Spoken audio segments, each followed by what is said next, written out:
মূল্যস্ফীতির হার 4 থেকে 5% নামিয়ে আনা সম্ভব, আর টাকা ছাপিয়ে আর কোনো ব্যাংককে সহায়তা করা হবে না।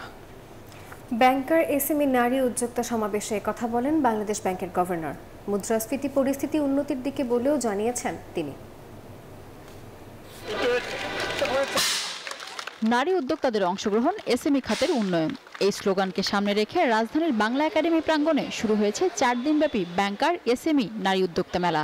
নারীদের অর্থনৈতিকভাবে স্বাবলম্বী করতে প্রয়োজনীয় নির্দেশনা এবং প্রশিক্ষণ দেওয়া হবে এই আয়োজনে, যেখানে 68টি স্টলে পণ্য প্রদর্শন করছে নারী উদ্যোক্তারা।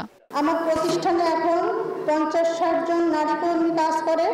এর মধ্যে স্লিপার, বিড়ালের বাসা, আউটিং ব্যাগ, কুকুরের খেলনা বেলজিয়াম এবং জার্মানিতে রপ্তানি হয়।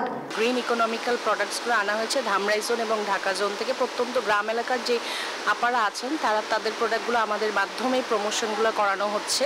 মেলার উদ্বোধন করে বাংলাদেশ ব্যাংকের গভর্নর বলেন, নারী উদ্যোক্তাদের ঋণ বিতরণে ঝুঁকি কম, তাই তাদের আরো বেশি ঋণ দিতে হবে।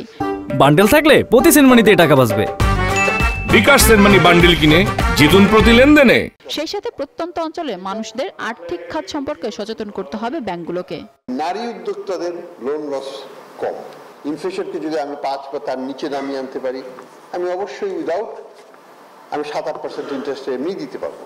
আমার কোনো ইন্টারভেনশন করতে হবে না, মার্কেট বেসড করতে পারবে। এই জায়গাগুলোতে আমাদেরকে কাজ করতে হবে অ্যাজ এ গভর্নমেন্ট। গভর্নর বলেন, সরকারের নানা উদ্যোগের ফলে মুদ্রাস্ফীতি কমে আসবে, তা আরো সহনীয় পর্যায়ে নামিয়ে আনতে কাজ করছে সরকার। আমি আশাবাদী, আমরা যদি চেষ্টা করি কনসিস্টেন্সি রাখি পলিসিতে, 5%, 4%-এর ইনফ্লেশন নামিয়ে নেওয়া নাথিং ইম্পসিবল।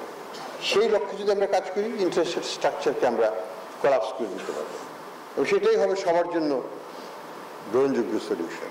এ সময় ক্ষুদ্র ও মাঝারি উদ্যোক্তাদের ঋণ বিষয়ক তথ্য প্রাপ্তি সহজ করতে একটি এসএমই পোর্টাল উদ্বোধন করেন কেন্দ্রীয় ব্যাংকের গভর্নর। উদ্যোক্তারা জানান, মেলার শেষ দিনে 6 নারী উদ্যোক্তাকে বিশেষ সম্মাননা দেওয়া হবে। মিনা ফেরদাউস, নিউজ 24, ঢাকা।